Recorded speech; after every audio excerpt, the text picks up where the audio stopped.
I've been asked to comment on my thoughts about this particular project, in which certainly Sabrina and her team are involved. And I just wanted, first of all, to say, to provide a context, Sabrina, as far as I'm concerned, being a former IB student, well, maybe never former, you're always an IB student.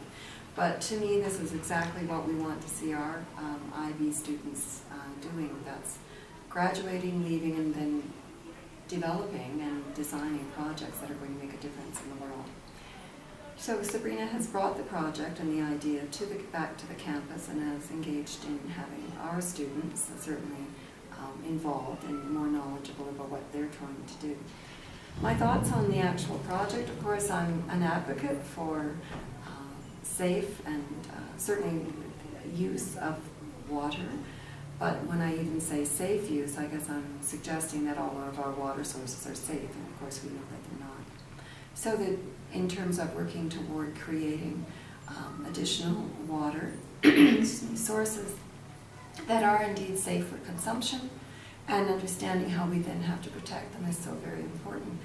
The project is innovative in that looking at our deserts, of course, and our dry, our dry areas or arid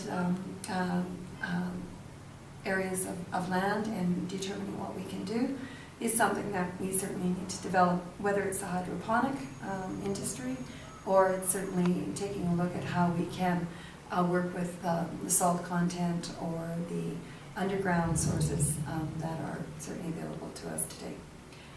However, in the end, it doesn't matter the extent of any large project.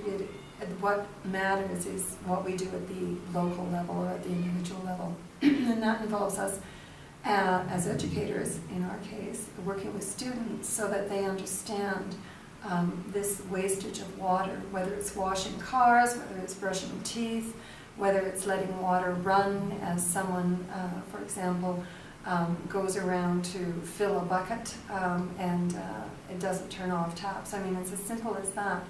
And having families educating others, their children as well as family members, in terms of how to best use water so that we can conserve. The number of showers, for example, that we have to take per day. The definition of hygiene is sometimes interesting, when we probably could get by very easily without having to shower on a daily basis. The consumption of water, for example, in our cooking, the consumption of water, as I said, in our daily routines, we need to take a look at it. Our cities need to take a look at the consumption and at some point perhaps the taxing, I hate to say that, but the paying for the use of water, because it is not, certainly at this point, it is not renewable. There are only so many sources for water.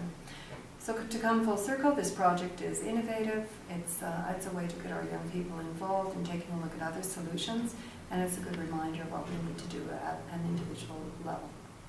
Okay?